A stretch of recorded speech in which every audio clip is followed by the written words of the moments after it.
Hola a todos, les quiero dar la bienvenida a esta sesión que es organizada por New Capital Securities para todos ustedes.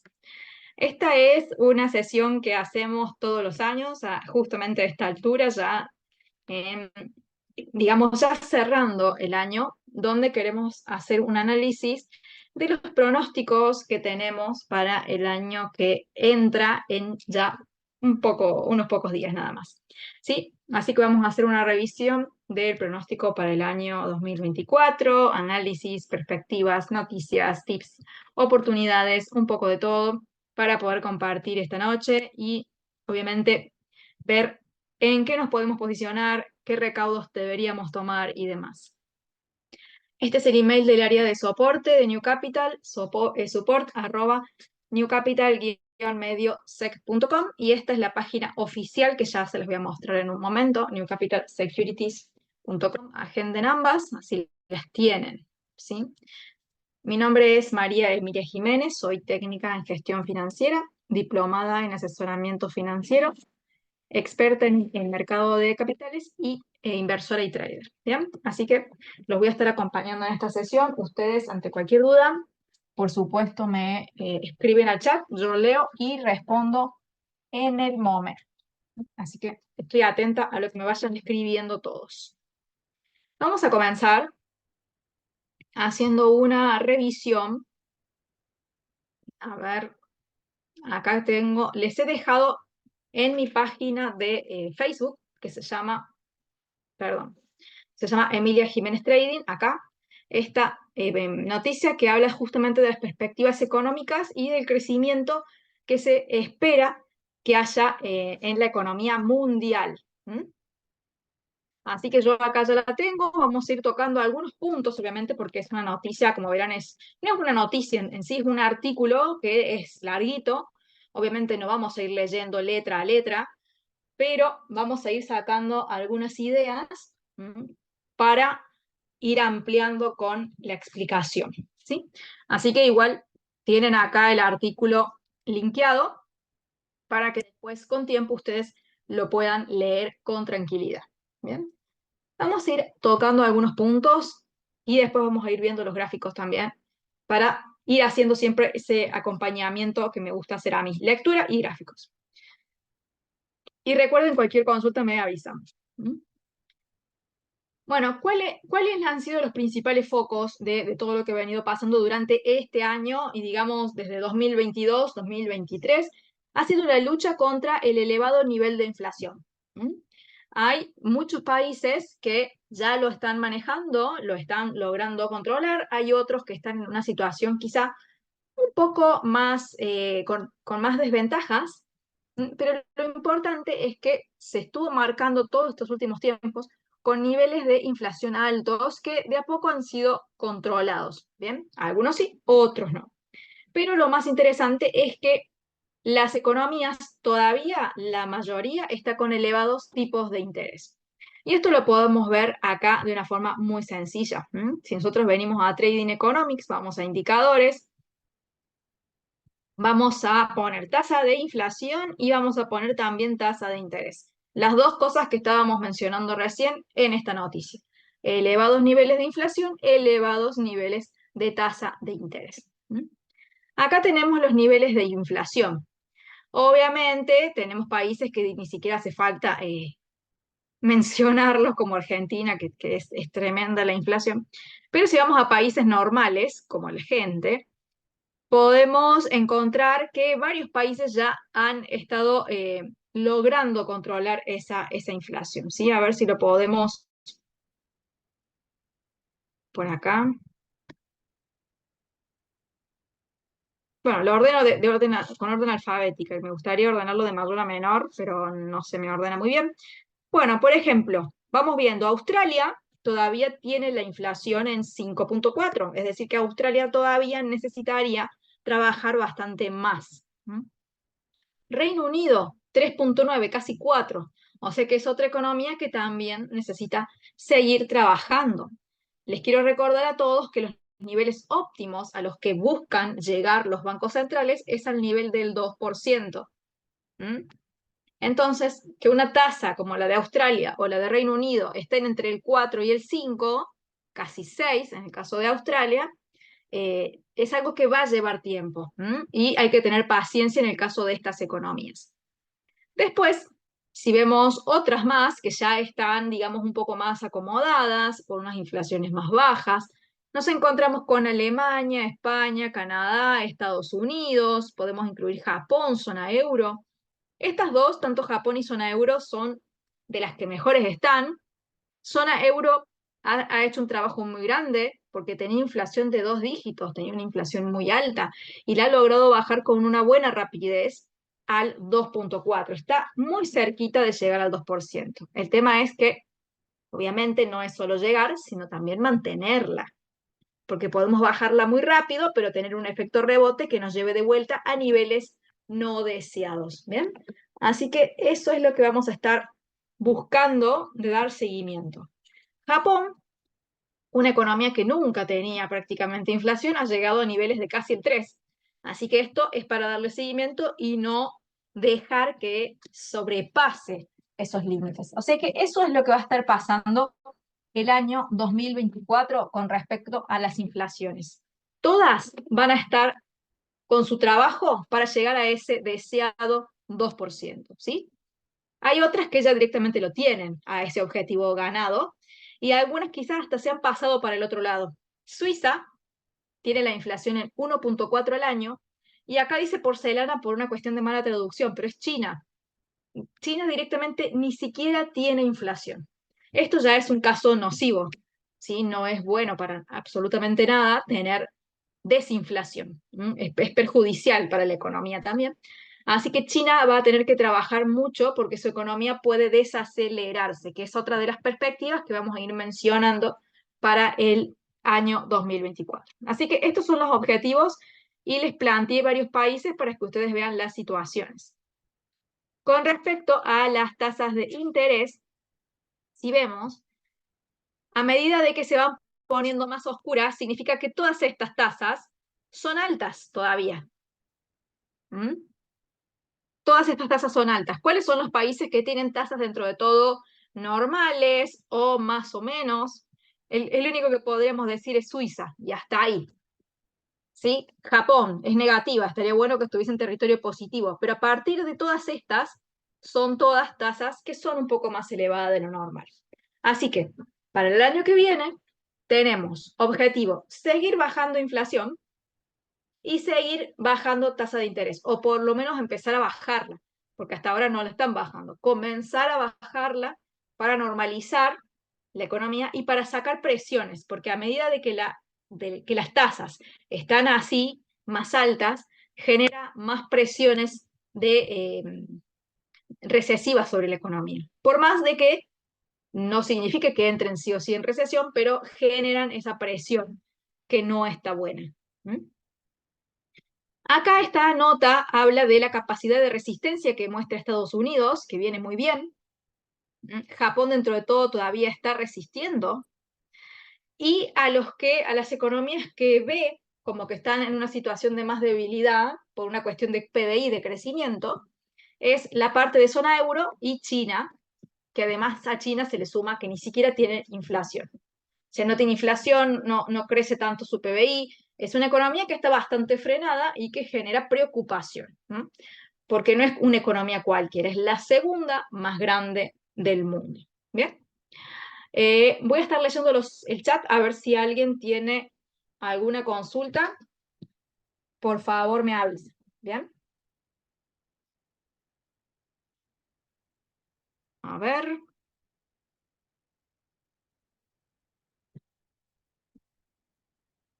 Bueno, de momento no tengo ninguna duda. Vamos a seguir. Así que bueno, estas son las perspectivas dentro de todo económicas y el Fondo Monetario Internacional lo que prevé es un crecimiento mundial que se sitúe en el 2,9 en 2024 y que obviamente es un poco más bajista que el 2023. Y esto se debe específicamente a las tasas altas. ¿Mm? Vamos a ver, para no seguir con tanta teoría, para no aburrirnos tanto, vamos a ir cambiando a ver los gráficos y después volvemos con esta nota porque, como les digo, es bastante extensa y va a ir tocando varias cosas distintas. ¿Sí? Vamos a tratar de tocar como muestra la imagen. Petróleo, oro, bolsas, divisas, queremos hablar de varias cosas. ¿Sí? El link, bien, ahí se los comparto el chat. Igual está linkeado acá en mi cuenta de Facebook, pero más allá de eso se los linkeo, les copio el link acá en el chat, así ya lo tienen más fácil. Ahí está, este es el link, un poquito amplio, pero bueno, lo pueden leer con tranquilidad. Vamos a ver un poco los gráficos para ver qué viene sucediendo en los mercados. A ver, acá tenemos el dólar, el índice del dólar, que se mantiene en niveles bien bajitos. Si ampliamos aquí, vemos que está justo entre la resistencia esta y este soporte violeta. Está justo ahí, en este soporte. El precio apenas está dando un pequeño rebote. Está bastante tranquilo. Si nos referimos a toda esta última parte, que más allá de que ha ido y venido, está dentro de todo, no se ha movido de esa zona. El dólar. Las perspectivas, que justamente era un tema que hablábamos ayer, porque recuerden que el mercado tiende a moverse casi siempre por perspectivas de lo que se piensa que va a suceder. Las expectativas están muy fuertes en que la Fed baje las tasas, como se los mostré en el dot plot. Por si no estuvieron presentes en el seminario de ayer o no vieron la grabación, este es el dot plot que muestra una clara tendencia a que desde el año que viene, 2024 en adelante, la Fed tiene una clara tendencia de bajada de tasas de interés. ¿Para poder llevarlas a dónde? Miren, en 2027 recién estaría la tasa en 2.5, según esta proyección.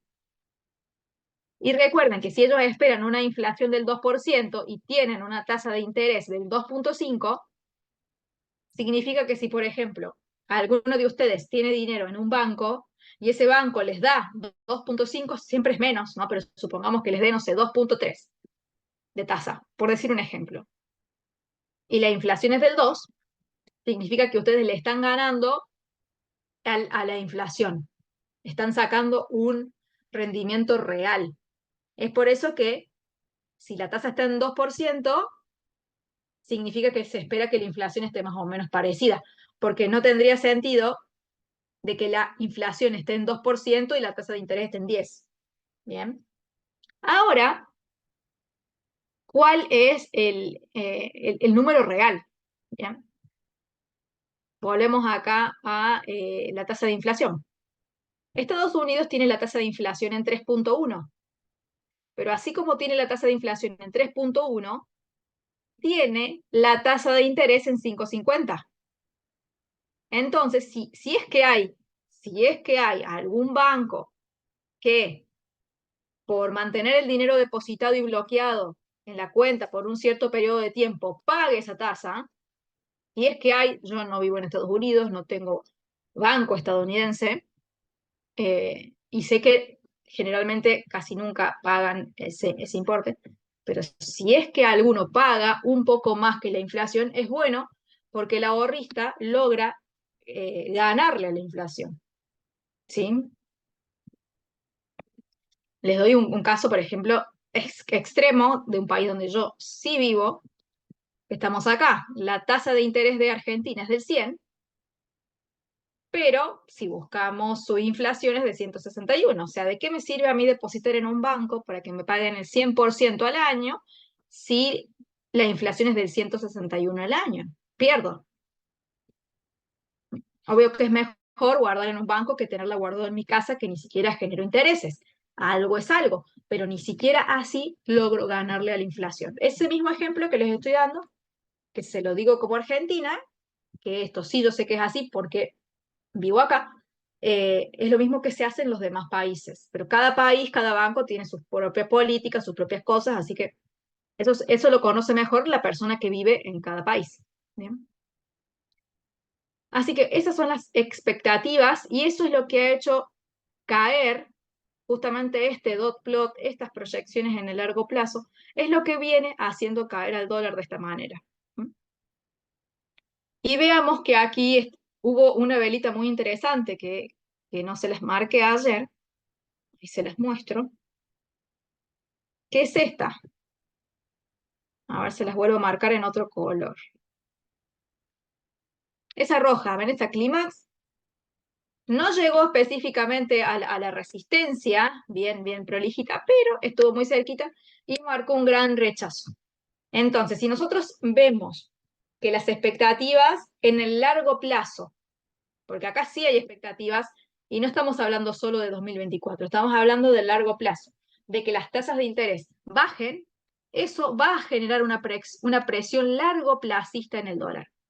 Entonces, en cualquier momento en el que ustedes se encuentren en una resistencia y vean ese tipo de velas, como también aparecieron acá, todas estas son clímax de rechazo, todas, esas y esas. Las clímax de rechazo son las que tienen la mecha larga y el cuerpo pequeño. ¿Sí? Si ustedes ven eso y saben cuál es la perspectiva de largo plazo, entonces es bueno que la aprovechen. Y busquen posicionarse, obviamente, en venta en no cualquier lugar, sino en lugares estratégicos que tienen sentido. ¿Sí? ¿Es normal que la Fed deje muy débil el dólar? Sí, es normal que lo deje débil como que lo deje fuerte. Las dos cosas son normales y son parte de una política monetaria que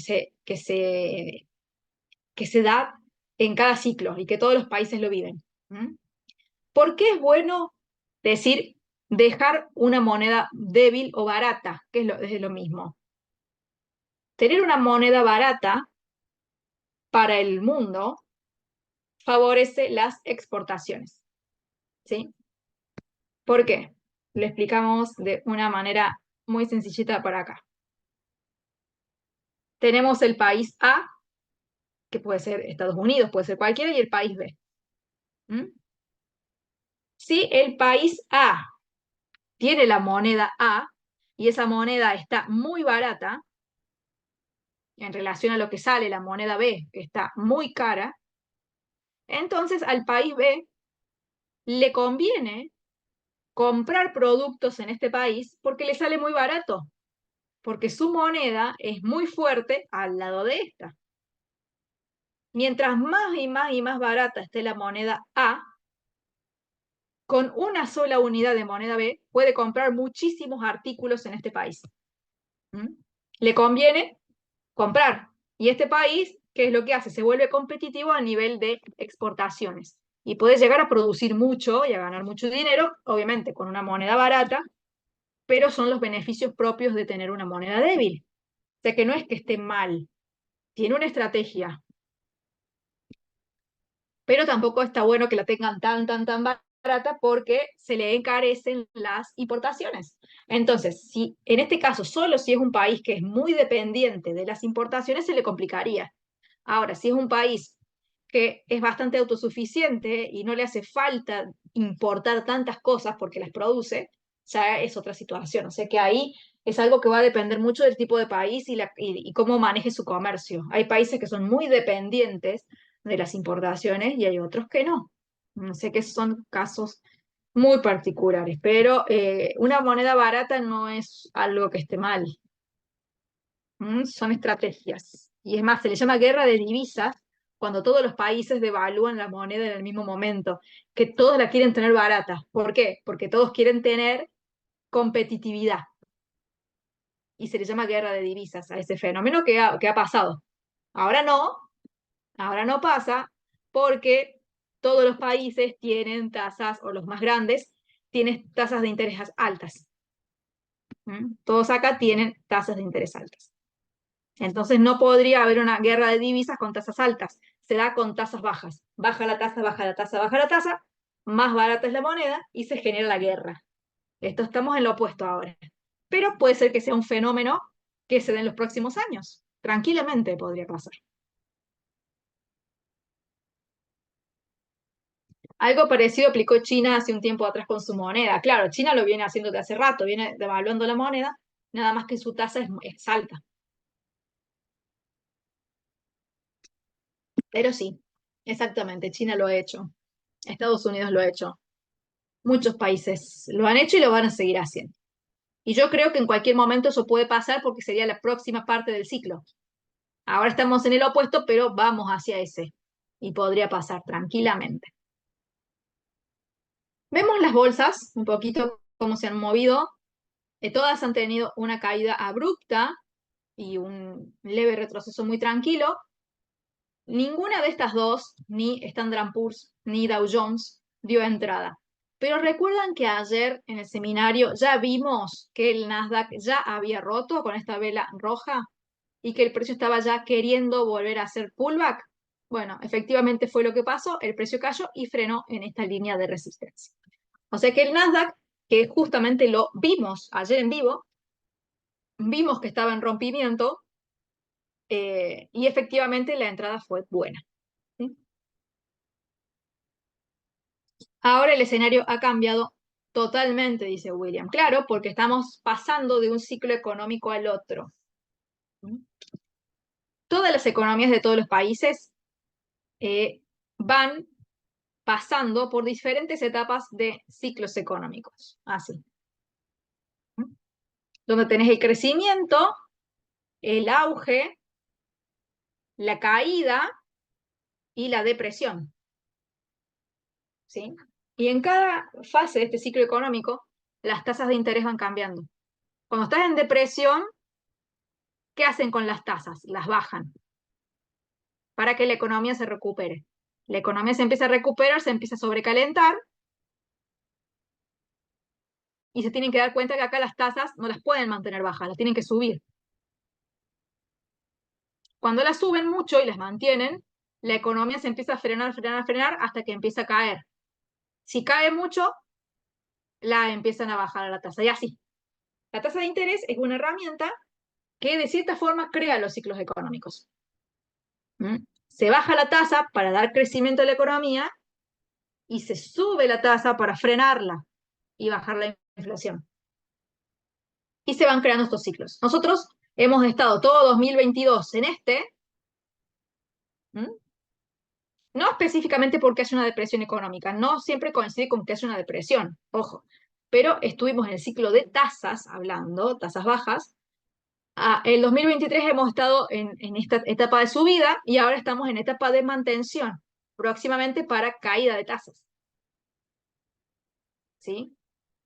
Entonces, esto es un cambio de ciclo y por eso es que las cosas van cambiando, como bien me mencionaron recién. Es parte de el ciclo económico. No siempre hay depresiones, no siempre hay auges tan marcados, pero las tasas van marcando ese ritmo. Exacto, a las puertas de un cambio de ciclo. Muy bien, William. ¿Mm? Ya el hecho de mantener tasa ya es un cambio, porque antes era pura subida. Lo podemos ver acá.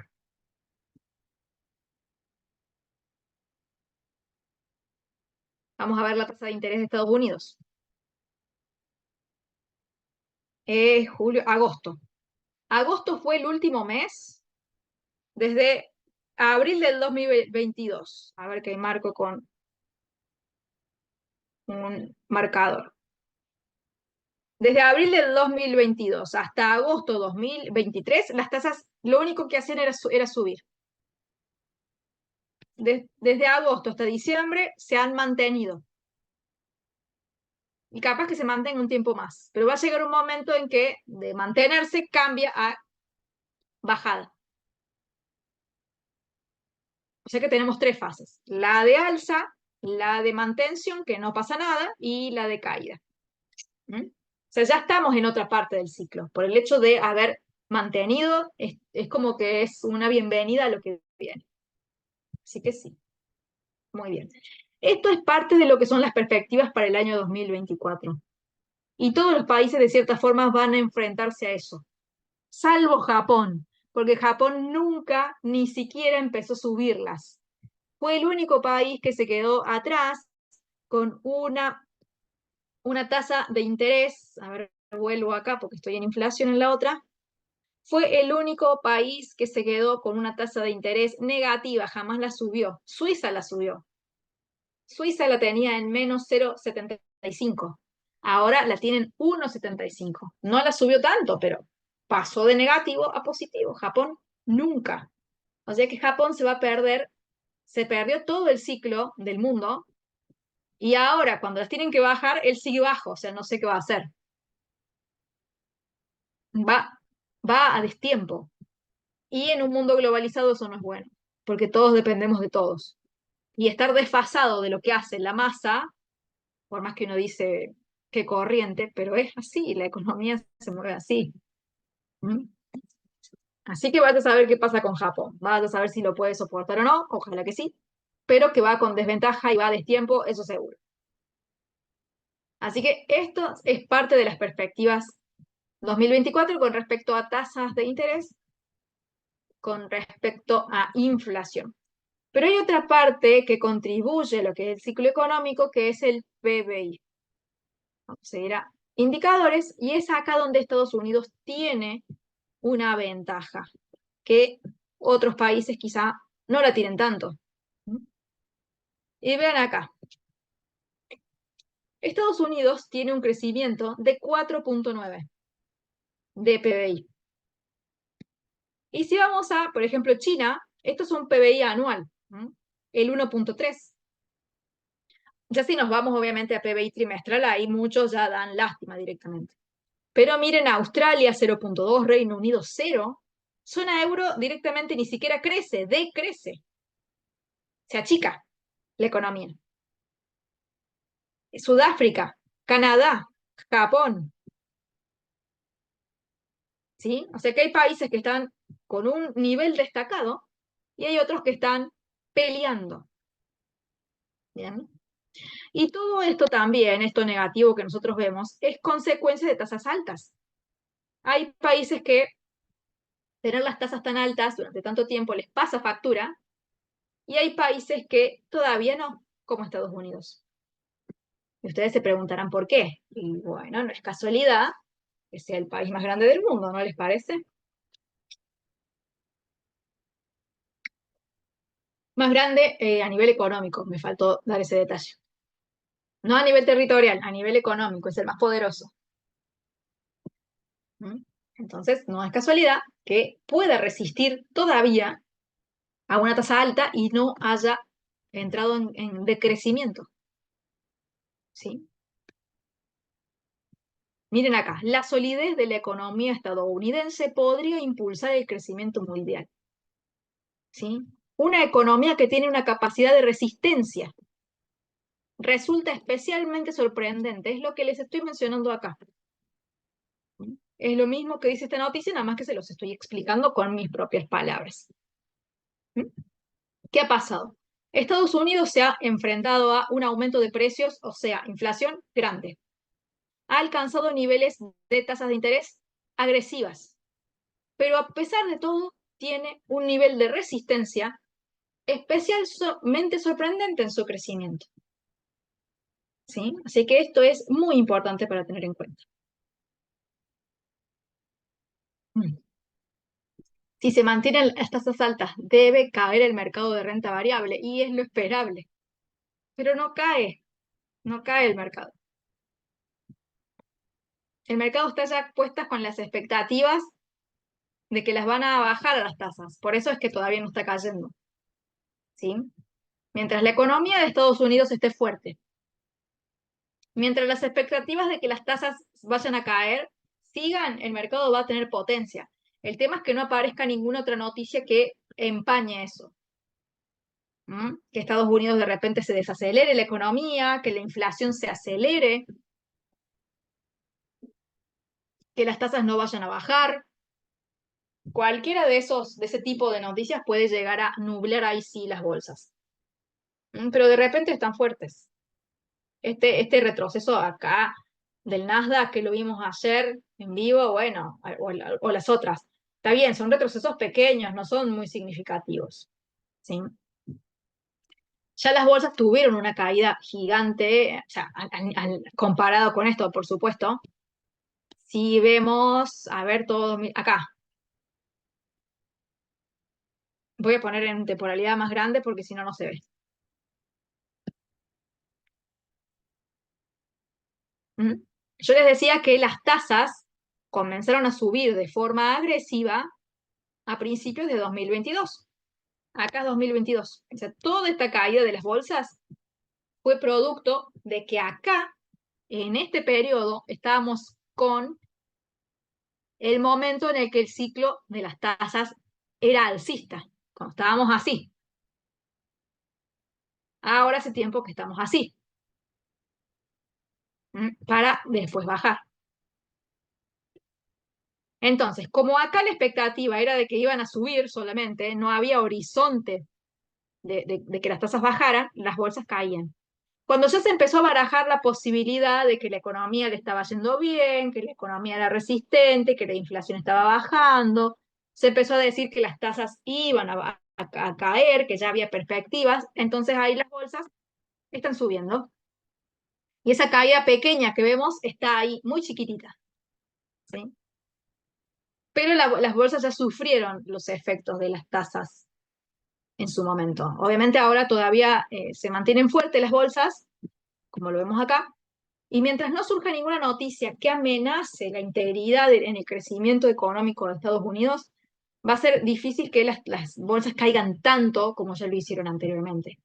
Pero obviamente tenemos que estar abiertos a que esa es una posibilidad en el caso de que surja alguna noticia que nos desacomode el mercado. ¿Mm? Puede pasar tranquilamente. Por eso es que hay que estar leyendo y hay que estar informados todos los días, porque todos los días surgen cosas nuevas. Y por eso New Capital prepara a diario para todos ustedes este boletín que tiene información de la más relevante, para que ustedes se mantengan actualizados, es bastante extenso, se tocan varios temas, commodities, materias primas, que es lo mismo que commodities, acciones, divisas, mercados en general, se habla de bonos, de las expectativas, de los conflictos, de todo tipo de cosas se habla en estos seminarios y también en estos boletines, en las dos cosas, para poder tener una mayor profundidad de entendimiento de los nuevos sucesos que van surgiendo y que pueden traer o no problemas. Hay uno que si se logra agudizar puede traer problemas a la bolsa, que es el tema de los ataques que se están dando en el Mar Rojo vinculados a la guerra de Israel y Hamas. ¿Por qué? Porque provocan retrasos en los envíos del petróleo, porque están justamente bloqueando el Mar Rojo, que es un gran lugar donde va y viene, donde el comercio y el traslado de barriles debería funcionar con facilidad, pero como no lo está haciendo, está generando problemas. Y genera costos, porque en vez de transitar por ese lugar tienen que ir por otro que quizás es más largo, es más caro. Y si empieza eso a generar problemas graves con el petróleo, puede generar y trasladarse ese problema a las bolsas. Vamos a ver cómo marcha este tema. Es un gran posible catalizador para que las bolsas caigan. ¿Sí? Son posibles catalizadores. Todas esas noticias que son posibles catalizadores, tanto positivos como negativos, generalmente siempre están acá en la sección introducción, en estas poquitas de acá, porque acá se ponen las que son más relevantes y las noticias que son capaces de afectar al mercado en general. ¿Sí? Porque si, por ejemplo, yo subo una noticia acá en el boletín de la acción de Warner Bros., esa noticia solo puede afectar a Warner Bros. O a su empresa competidora, pero no te va a afectar el barril de petróleo, no te va a afectar las bolsas, no te va a afectar la moneda del yen japonés. Te afecta solo algo específico. En cambio, las noticias que están acá en introducción son las noticias de índole general, que son tan importantes que te pueden afectar a algo más grande que lo propio de lo que están hablando. Por ejemplo, este tema afecta al petróleo, pero el petróleo tiene la capacidad para afectar otras cosas. Esta noticia que le afecta al dólar, el dólar tiene capacidad de afectar a todo el mercado por completo. Acá también habla de Estados Unidos y acá también. Hablan de diferentes temas. Pero todo lo que tenga que ver con la economía estadounidense afecta a las bolsas, afecta al dólar y afecta a todo. Por eso, hacer mucho foco a la sección introducción, que ahí está la clave, que ahí están los posibles catalizadores. ¿Mm? Acá hubo consultas sobre las perspectivas para el 2024 para el yen. Si nosotros nos basamos en qué es lo que podría pasar con el yen, directamente nos tenemos que centrar en sus datos económicos. Por eso vamos a ir a cada países, vamos a buscar Japón y vamos a buscar cómo vienen sus cosas. ¿Sí? Vean, el crecimiento anual del PBI está en 1.5, pero si vemos el crecimiento trimestral está negativo. Acá hay algo que no está bueno. ¿Cómo se fomenta un país que tiene un PBI inestable y que tiende a caer con tasas bajas? Un país así no puede tener tasas altas. Porque si tiene un PBI negativo con tasas bajas, imagínense si lo sube. No va a crecer directamente nunca. Entonces, este es uno de los motivos por los cuales Japón no la sube, porque no puede. No es porque esté empacado o porque es odioso, es porque hay algo que pasa. Desempleo, 2.5, está mucho mejor de lo normal e incluso podría tener algunos tintes no tan buenos. Se entiende que la tasa de empleo, o de desempleo, perdón, óptima es de entre el 4 y el 5. ¿Por qué? Porque se supone que esas personas están rotando de trabajo, buscando una mejor opción. Si la tasa de desempleo prácticamente es nula, significa que todas las personas están empleadas y que ninguna busca cambiar, que tienen lo que está y chao. Y eso quizás no es bueno. Inflación 2.8. Esto podría hacerlo que si esto escale más, tengan que subirla. Pero mientras esto se mantenga entre el 2 y el 3, va a ser difícil que la suban. Tenés que vigilar esto, la inflación. ¿Sí? En su última decisión optaron por mantenerlo, sí. Están dándole muchas vueltas al tema de subir la tasa. Tiran pistas por ahí, pero después no hacen nada. Y realmente la pista va a estar en el seguimiento que vos le hagas a la inflación y al PBI sobre todo. O sea, vos tenés un PBI que te pide a gritos una tasa baja y tenés una inflación que todavía está tranquila, pero si sube te va a pedir a gritos una tasa alta. Entonces estás conviviendo con indicadores opuestos donde uno pide una cosa y otro otra. Japón no está en una situación fácil, para nada. Y hemos visto los indicadores económicos más claves: PBI, desempleo, inflación, tasa de interés. ¿Mm? Es confuso, así es. Y imagínense también que Japón se bancó con tasas bajas, está, todo el periodo de tasa alta del mundo. Si pudo soportar ese periodo hasta el último, yo no creo que la suba cuando todos la bajen. No tendría sentido, ¿no les parece? Ahí no estaría yendo en contra del mundo, estaría yendo a favor. O sea que puede ser que la suban en algún momento, pero si está hasta ahora firme con su decisión y no la ha cambiado, después de que todos la cambiaron, quizá esta inflación que está en 2.8, cuando la del mundo baje, la de ellos también, quizá. ¿Mm? Así que sí, es confuso. Acá podemos ver el índice del yen. Yo lo tengo. Dentro de todo se ha recuperado, obviamente, porque, bueno, también estaba cayendo mucho. Y nada puede caer infinitamente, ojo. Siempre va a haber alguien que lo compre porque lo va a ver barato. ¿Sí? Este es el gráfico del índice del yen, que ha tenido su subida, interesante, pero es bastante complicado que sus pronósticos para el 2024 muestren un cambio mientras estos datos estén así. Hay que hacer seguimiento a los datos económicos porque las autoridades bancarias toman sus decisiones en base a esto: PBI, desempleo, inflación. Puede haber otro dato, pero esos son los más importantes. Yo diría que se centren en esos. Y ya con eso tienen suficiente como para ir entendiendo. Bien, a ver. Acá William pregunta las perspectivas para el oro. Vamos a ver ya mismo el oro.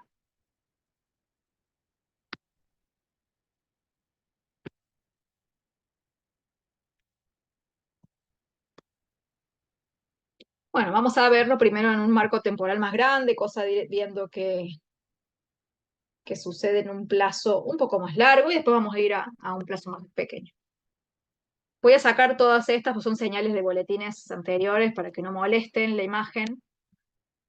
Y miren, podemos ver que el oro no está muy barato, que digamos, si comparamos históricamente hacia atrás. ¿Ven? Desde 2016 podemos ver que fue su mínimo y que ahora prácticamente está en un máximo. Si trazamos nosotros una línea de un marco temporal diario, por acá más o menos, bueno, al agregar la línea se me agrega todo. A ver ahí, coincide. Bueno, más o menos por ahí sería. Obviamente que ahora voy a bajar a 4 horas y va a dejar de coincidir. Pero bueno, más o menos por ahí. El precio está en un gran máximo de muy largo plazo. O sea que el oro se puede decir que está fuerte en relación a su propia historia. Y el oro tiene mucha posibilidad de seguirse valorizando, porque el dólar, dado todas sus perspectivas en el largo plazo, marcado específicamente por el dot plot, ¿sí? O gráfico de puntos, o le quieran decir, está marcando un dólar que va a tener mucha inclinación hacia la baja, si realmente esto se cumple. Porque si no se cumple, no. Pero si este plan que tiene la Reserva Federal se pone en marcha, tal cual o muy parecido, como se dice acá, entonces el dólar va a tener esa presión bajista y por ende el oro va a tener fuerza suficiente para continuar hacia el alza. Más allá de que estén máximos de su propia historia, porque el dólar le está dando permiso para fortalecerse. Bien, así que las perspectivas del oro son bastante buenas. ¿Mm? Son bastante buenas. Y con respecto a si seguirá la alza ahora en el corto plazo, mira, ya te acaba de romper de cierta forma la consolidación. Esta que estábamos viendo acá, que en el boletín se había dado la posibilidad de baja, porque recuerden que las consolidaciones pueden romper o hacia arriba o hacia abajo, siempre. Si rompe hacia arriba, es para arriba. Si rompe hacia abajo, es para abajo, no hay otra. ¿Por qué en el boletín no se dio la opción o la señal de compra? Porque tenemos esta resistencia, esta diagonal muy cerquita. Entonces no estaba bueno dar una señal que por más que se dé, era muy buena, con un obstáculo acá tan cerca. Porque si el operador que lleva adelante esa compra no es rápido, hay mucho riesgo de que se le devuelva por un rebote de corto plazo. Simplemente por ese motivo, esta señal de compra no se añadió en el boletín. Esta. Pero teniendo en cuenta las perspectivas para el oro, está bueno ir descubriendo otras opciones de compra en algunos otros precios, o quizá operar esta teniendo en cuenta ese, ese bloque, digamos, esta pared acá, de esta línea negra, que es de corto plazo, pero es un obstáculo cercano, que no hay que dejarlo de lado. Así que para mí las perspectivas del oro son alcistas en general y en el largo plazo. Remarco largo plazo porque quizá mañana cae y me dicen, pero vos dijiste que... No, yo estoy hablando de largo plazo. Este dot plot te muestra hasta el año 2027. O sea, no estamos hablando de mañana ni de la semana que viene. ¿Se entiende? Es para que lo tengan en consideración. Bien, ¿se va entendiendo hasta acá las perspectivas que hay? Entonces, hablamos del dólar, de la tasa de interés, de cómo va a ir el oro, de las bolsas, cómo van respondiendo a esto. Y volvamos a hacer foco al tema que les decía recién del petróleo, que ahí les muestro el gráfico. A ver, quiero leer. Ah, justo acá me preguntan por el petróleo. Mira, te leí la mente, William. Bien, el tema del petróleo. Vamos a ver, primero vamos a hacer una visión más general. Borro estas flechas acá para que no molesten. Vamos a ir a un marco temporal de días. Así tenemos una noción de dónde estamos. ¿Sí? Obviamente, el petróleo tuvo un momento, pero muy, muy, muy intenso, que fue con la pandemia, donde el precio llegó a cero. ¿Sí? Pero no es porque el petróleo no valiera nada, sino porque era una forma de sacárselo de encima, porque guardar petróleo es carísimo, almacenarlo. Entonces preferían venderlo incluso a cero antes de pagar el costo de guardarlo. ¿Se imagínense? Pero fue por una cuestión puntual de una pandemia mundial, que son situaciones totalmente extremas. O sea que este mínimo ni siquiera lo deberíamos tomar para el análisis, ¿sí? Pero bueno, les explico por qué esto. Entonces, si tomemos, por ejemplo, unos $20 de barril. El máximo del último ciclo alcista, digamos, es acá que termina en justo cuando las tasas empiezan a subir. No es casualidad.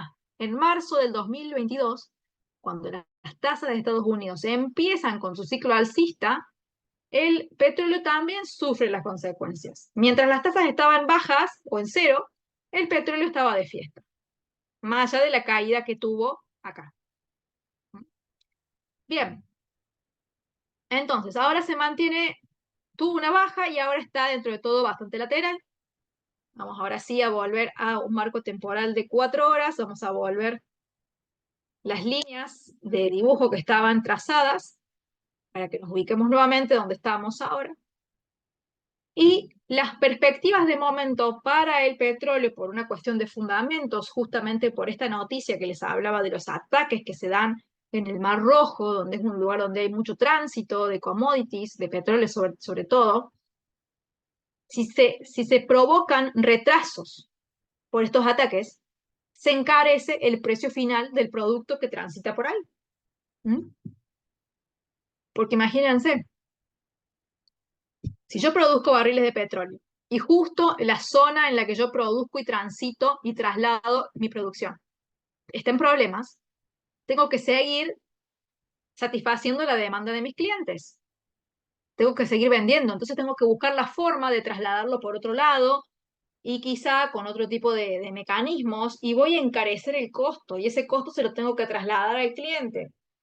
¿Mm? Y entonces eso puede generar un desequilibrio, tiene potencial para hacerlo, no quiero decir que lo haga, pero es una amenaza que puede atentar contra un precio de petróleo más alto y una inflación que se acelere. Por eso acá dimos esta última señal, que fue una compra al precio 72.70 y que ha llegado a tener un recorrido total de 265 puntos indicado por esta flecha azul. Actualmente el petróleo está dentro de este rango, punto 1, 2, 3, 4, y está queriendo llegar acá, que es el punto 5. ¿Mm? Si nosotros trabajamos esto desde un punto de vista estrictamente técnico, simplemente deberíamos decir que en el punto 5 se espera un rebote para que el precio vuelva a bajar, estrictamente técnico. Pero si le sumamos todas estas posibles cosas que tenemos que tener en cuenta como perspectivas para 2024 con respecto al petróleo, tenemos lo siguiente, porque hay dos perspectivas diferentes, que una lo fortalece y otro lo debilita. ¿Cuál es el factor que fortalece el petróleo durante el año que viene? Este conflicto. Mientras peor esté, más se va a encarecer el petróleo. Mientras ese conflicto tienda a ceder y acomodarse, vamos a dejar en paz el petróleo. Por el otro lado, el factor que lo viene tirando abajo y que no lo deja crecer tanto es China. Al estar China como una economía bastante ralentizada, siendo que es una de las grandes demandantes de petróleo en el mundo, mientras China no recupere su ritmo, la cantidad de petróleo que demanda no es tan grande como debería ser. ¿Mm? Y por eso su precio se mantiene dentro de todo débil. Así que si ustedes son inversionistas de petróleo, no se les puede pasar por alto el contexto de China. Y ahora, puntualmente este factor de este conflicto en Mar Rojo. ¿Mm?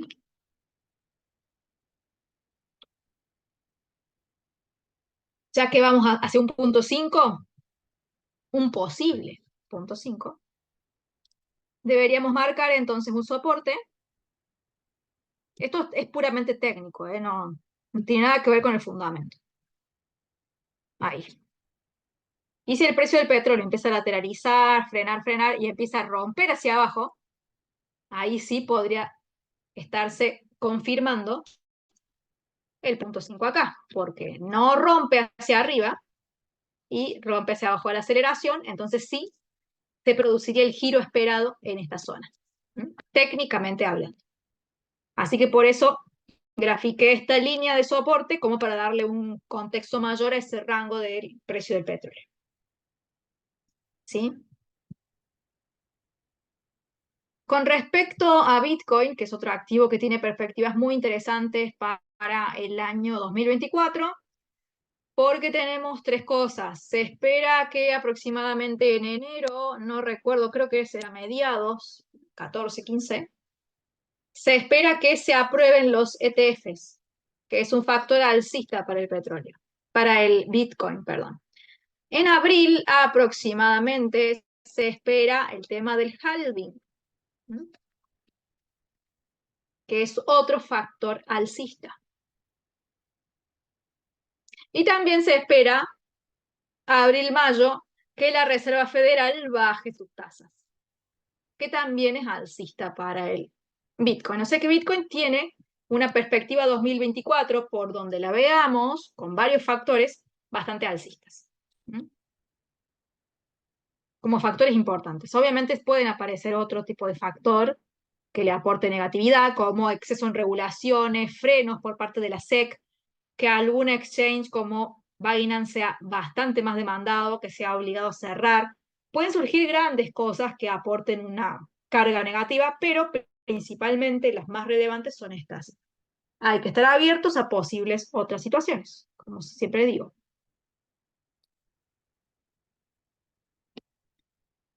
Dice Hugo que está esperando que corrija para ingresar, no le corrige, está esperando niveles de 38.000. Y bueno, pasa que si vos esperás 38.000, estás esperando acá, este mínimo, que no te digo que no pueda pasar, simplemente que, bueno, es un soporte exigente. ¿Sí? Es un soporte un poco exigente. Y que este mismo soporte viene trabajando desde octubre. O sea, desde octubre hasta noviembre, prácticamente durante todo un mes, el precio estuvo sobre ese soporte en diferentes zonas. Ya después que rompió, pasó a estar en esta zona. Y ahora está acá. No quita obviamente que no que pueda ocurrir esto, o sea, puede ser que pase, nada más que es un soporte bastante más alejado. Y dado que tenemos tanto contenido, tantas posibilidades a favor en 2024, es como más difícil que retroceda. Tiene que pasar algo muy intenso como para que caiga. Quizás después de que se apruebe el ETF, venga la típica compra, rumor, vende noticia y el precio caiga. Puede ser, ojo. Una aprobación de ETF puede generar también una gran caída por el típico tomar beneficios y comprar, rumor, vender noticias. O sea que ese sí puede ser un factor que te toque ese punto y después continúe con subidas. Pero como algo de corto plazo, obviamente. Me parece.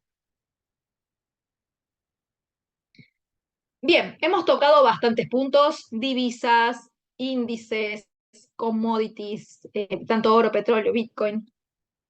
Hemos tocado un poco de todo. Y las perspectivas económicas de China, de Japón, hemos hablado de eurozona, de Estados Unidos. Y siempre, obviamente, basándose acá en los indicadores económicos más relevantes, PBI, desempleo, inflación, tasa de interés. Acá vemos cómo diferentes países, según criterio de esta persona, están atravesando diferentes situaciones del ciclo. La fase, yo se las mencioné con otro nombre, pero fase inicial de crecimiento, la intermedia, la fase avanzada y la recesión, que sería el fondo. Hay algunos países que están cerca de esa recesión, pero porque tienen el PBI muy feo. Estados Unidos para mí quizá puede ser que no esté acá, pero bueno, son puntos. Em, bueno, esto ya lo mencionó, que se espera que tanto la economía Europa y China afecte el crecimiento, porque ambas están en un entorno comercial muy complicado, ¿sí? Hay muchas tensiones geopolíticas que también las envuelven. Bueno, todo esto ya lo mencionamos. Eso también lo hablamos, la perspectiva de los tipos de interés que vuelvan a la antigua normalidad, es decir, cuando las tasas estaban bajas, porque ese es el objetivo para lograr, y 2024 serían los primeros pasos, no es que se va a terminar de normalizar las tasas en 2024, es un proceso que lleva años y que el año que viene empezaría, ¿sí? ¿Qué más? No quiero repetir, porque es una noticia que es extensa y que toca muchas veces el tema en mucho detalle. No quiero repetir y quiero que ustedes después puedan leer tranquilos en su casa sobre este tema. Bueno, me parece que más o menos hemos tocado los puntos sobre estas perspectivas 2024. ¿Mm? A ver si alguien tiene alguna consulta. A ver, la noticia es de mediados de enero. Mm, no, es del 10, no sé si te referís a esta es del 19 de diciembre, de hace poquitos días.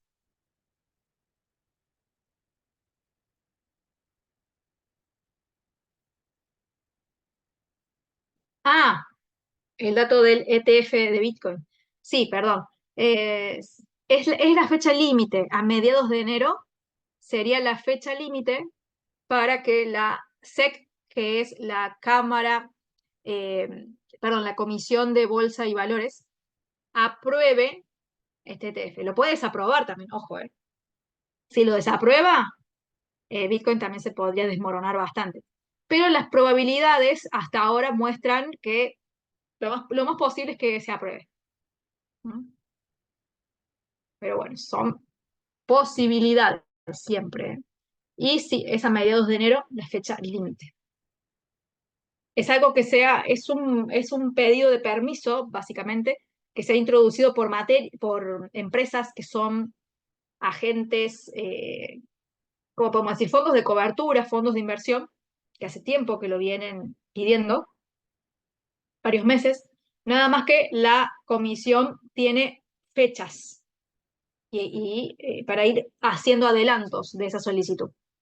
Y digamos, en noviembre hubo revisiones, en diciembre, en septiembre, viene habiendo muchas revisiones en cada mes. Pero enero es la fecha final. ¿Mm? Con respecto al sector inmobiliario, más allá de que no es un tema particular de esto que trabajamos, las tasas de interés del sector inmobiliario tienen mucho que ver con las tasas de interés. ¿Sí? O sea que a medida que las tasas de interés se mantengan altas, las del sector inmobiliario también. Y a medida que bajen, lo harán. ¿Mm? Suelen estar bastante parecidas, no iguales. El sector inmobiliario generalmente tiene las tasas un poco más fuertes. A ver si tenemos acá algo de la tasa de interés. Hacia acá. Tasa hipotecaria a 15 años, 5,95. ¿Ven? Está cerca de 5,50. A 30 años, 6,67. Está un poco más acelerada. Pero si la tasa de interés de Estados Unidos baja, esta también puede bajar. ¿Sí? Porque tienden a ir en armonía. No son iguales, son mercados diferentes. Una cosa es el mercado financiero, otra cosa es el mercado inmobiliario, son cosas distintas. Acá no trabajamos ese tipo de activos, pero sí podemos tener de referencia la tasa de interés que pone la Fed, el Banco Central estadounidense, que incide y guía de cierta forma esta tasa. Más allá de que hay cosas que son diferentes, pero tienen como una especie de armonía. Así que podría ser que estas tasas entren en un territorio bajista a medida que la Fed baje y baje y baje las tasas. ¿Sí?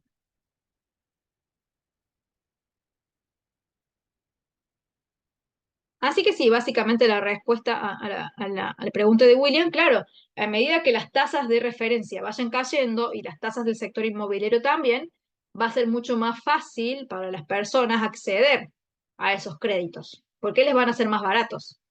Y esto no pasa solamente en el sector inmobiliario, pasa en el sector bancario también. Cualquier otro crédito que no sea específicamente para inmuebles, que sea para compras de otros productos o para obtener financiación para inversiones o para ampliar una empresa, para la parte productiva. O sea, las tasas de referencia, mientras más altas son, a las personas que toman créditos bancarios, hipotecarios o como sea, les es cada vez más caro y más difícil. A medida que las tasas bajan, las personas o las empresas se van dando cuenta que las tasas son más baratas y tienen acceso más fácil y más económico. Así que sería un gran punto para que el mercado inmobiliario esté más fácil de acceder, más barato. Y obviamente se va a dinamizar porque va a tener más demanda. ¿Mm? Sí. Bien, bueno, vamos a llegar hasta acá. Espero que les haya parecido interesante todo lo que hemos visto de los pronósticos para el año 2024. Les quería comentar que tanto en YouTube como en Instagram he subido este videito de unos 10 minutos que hace un seguimiento de las señales que fueron dadas en este otro video que se subió hace casi una semana. Es el control de los resultados que se dieron de varios escenarios.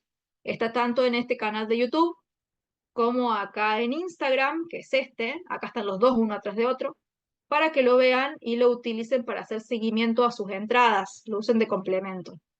Acá ya está subido también el seminario que tuvimos ayer al mediodía, por si lo quieren ver aquellos que no pudieron participar, y seguramente mañana estará subido la grabación de este que estamos teniendo ahora.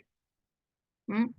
Recuerden pasar por la página de New Capital, newcapitalsecurities.com. Acá ahora hay varios descuentos por periodo navideño, hay cursos de diferentes temáticas para aquellos que quieran especializarse en diferentes ramas del mercado de capitales. Y acá están las suscripciones gratuitas para el boletín, para que se registren y lo puedan recibir en su email de lunes a viernes, gratuito. Y, y también para participar en cuentas demo, que es para poder descargarse esta plataforma y poder utilizarla ustedes en su computadora para, obviamente, ir empezando a simular operaciones, a hacer trazado de líneas, seguimiento de precios y demás. Bueno, eso es todo por esta sesión.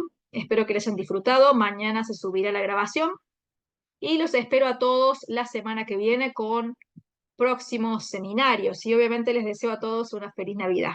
Que estén muy bien y gracias por estar siempre.